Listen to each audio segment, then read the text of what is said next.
যুক্তরাজ্যের লন্ডন থেকে দীর্ঘ ১৬ বছর পর দেশে আসলেন ব্রাহ্মণবাড়িয়া বিএনপি নেতা ইব্রাহিম। ভিশন ব্রাহ্মণবাড়িয়া নিউজ, সত্য প্রকাশে আপোষহীন।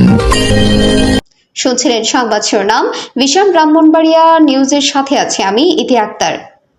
দীর্ঘ ১৬ বছর পর যুক্তরাজ্যের লন্ডন থেকে নিজ এলাকা ব্রাহ্মণবাড়িয়ায় আসলেন সাবেক ছাত্রনেতা, যুবদল নেতা, বর্তমান যুক্তরাজ্য কৃষক দলের সদস্য সচিব শাহ মোহাম্মদ ইব্রাহিম মিয়া।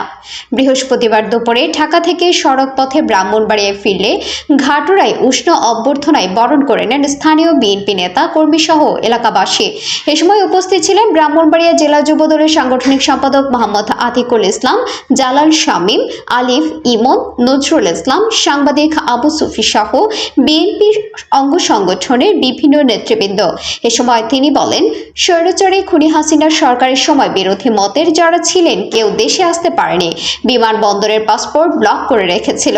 বিগত ১৬ বছর দেশে স্বৈরশাসক থাকায় তিনি দেশে আসতে পারেননি। ৫ই আগস্ট স্বৈরাচারী শেখ হাসিনার সরকারের পতন হওয়ার দেশে আবার নতুনভাবে স্বাধীন হয়েছে।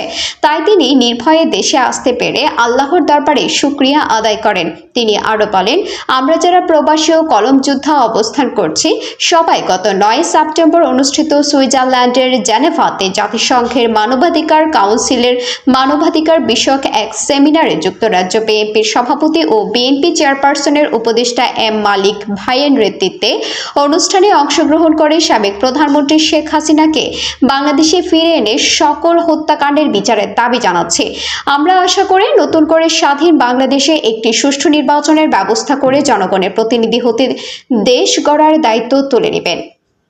আমাদের দলের ও তারুণদের অহংকার বিএনপির ভারপ্রাপ্ত চেয়ারম্যান তারেক রহমানের নেতৃত্বে বাংলাদেশ এগিয়ে নিয়ে যাবার আশা ব্যক্ত করেন।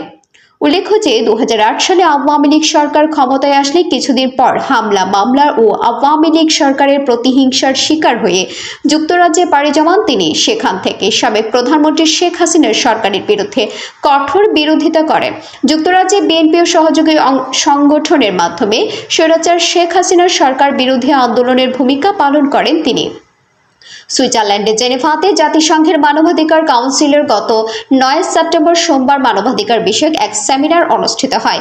যুক্তরাজ্য বিএনপির সভাপতি ও বিএনপি চেয়ারপারসনের উপদেষ্টা এম মালিক উক্ত সেমিনারে স্পিকার হিসেবে উপস্থিত ছিলেন। এছাড়াও উপস্থিত ছিলেন শাহ মোহাম্মদ ইব্রাহিম মিয়া সহ আরো অনেকে। বক্তব্যে বক্তৃতারা সাবেক প্রধানমন্ত্রী শেখ হাসিনাকে বাংলাদেশে ফিরে এনে সকল হত্যাকাণ্ডের বিচারের দাবি তুলে ধরেন। পরিচিত একজন যাকে আমরা সবাই চিনি, সততা টেলিকমের সত্যিকারী জনাব মোহাম্মদ ইব্রাহিম শাহ আপনাদের সামনে হাজির হয়েছেন।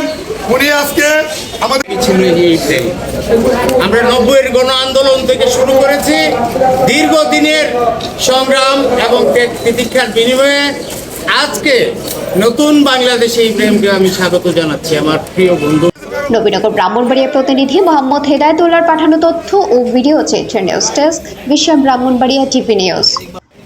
ব্রাহ্মণবাড়িয়ার সকল সংবাদ সবার আগে পেতে ভিশন ব্রাহ্মণবাড়িয়া টিভি চ্যানেলটি লাইক, কমেন্ট, শেয়ার করার অনুরোধ রইল। ধন্যবাদ।